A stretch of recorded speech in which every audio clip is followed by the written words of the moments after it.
નમસ્કાર મારા વાલા વિદ્યાર્થી મિત્રો, સ્વાગત છે તમારું। આજે મિત્રો વાત કરીશું ધોરણ 9 માં વિજ્ઞાન વિષયની આપણી જે ગાલા પ્રયોગ પોથી આપવામાં આવેલી છે, જેમાં પ્રયોગ નંબર 2 નું આપણે સચોટ અને સાચું સંપૂર્ણ સોલ્યુશન આ વિડીયોમાં કરવાના છીએ।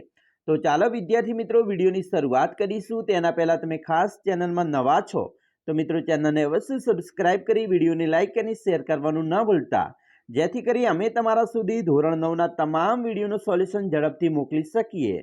પ્રયોગ નંબર 2 થી શરૂઆત કરીશું મિત્રો। તેનો હેતુ છે બરફનું ગલનબિંદુ નક્કી કરવું।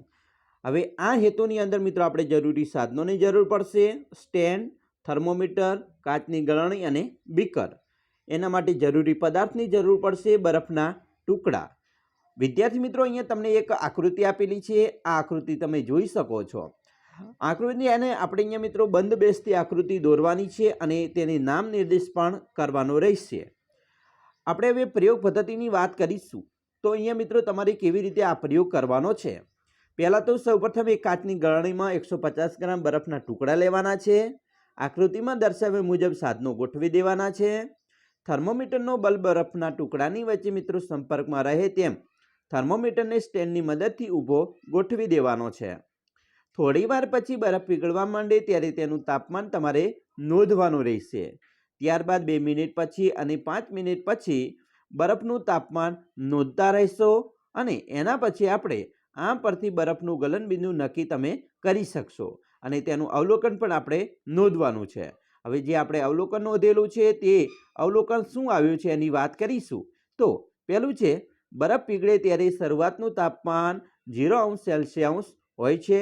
બીજું, 2 મિનિટ પછી બરફનું તાપમાન 5°C હોય છે।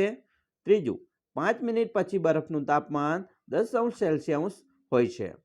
નિર્ણય ઉપર આવીએ તો નિર્ણય એવો સાબિત થાય છે કે બરફનું ગલનબિંદુ 0°C હોય છે। મિત્રો, આ પ્રયોગના આધારે આપણે જ્ઞાન ચકાસણી કરીએ તો અહીંયા વિકલ્પો આપેલા છે, જેમાં પહેલો વિકલ્પ છે પાણીનું ઉત્કલન બિંદુ કેટલું છે, તો પાણીનું ઉત્કલન બિંદુ 100°C છે।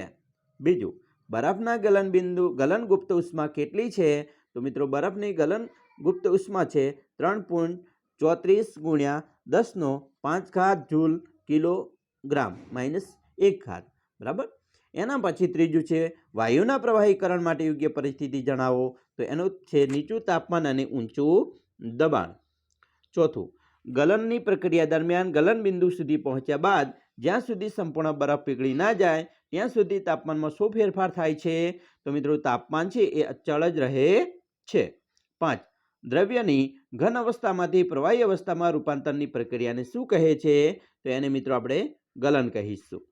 હવે આપણે પ્રશ્ન 2 નો તફાવત બે મુદ્દા લખવાના છે, જેમાં ઘન અવસ્થા અને પ્રવાહી અવસ્થા। ઘન અવસ્થાની વાત કરીએ તો એક, ઘટક કણો વચ્ચેનું અંતર નહિવત હોય છે। બીજું, સંકોચિતતામાં ખૂબ ઓછી હોય છે, સંકોચનીયતા ખૂબ ઓછી, ચોક્કસ આકાર ધરાવે છે અને ઘન દ્રઢ છે।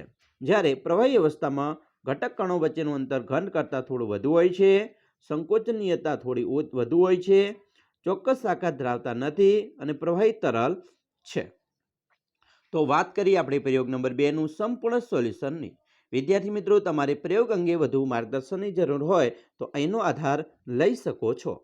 આ હતો તમારો પ્રયોગ 2। હવે આપણે નેક્સ્ટ વિડીયોમાં પ્રયોગ નંબર 3 નું પણ સોલ્યુશન મૂકી દઈશું। ખાસ કરીને ધોરણ 9 ના નવી સ્વાધ્યાયન પોથી જે આપવામાં આવેલી છે તેના જે વિદ્યાર્થી મિત્રો તમારે જો ભાગ 1 થી 6 નું સોલ્યુશન જોવાનું બાકી છે તો તરત જ આપણે ચેનલના પ્લેલિસ્ટમાં જઈને તમારું સોલ્યુશન કરી શકો છો।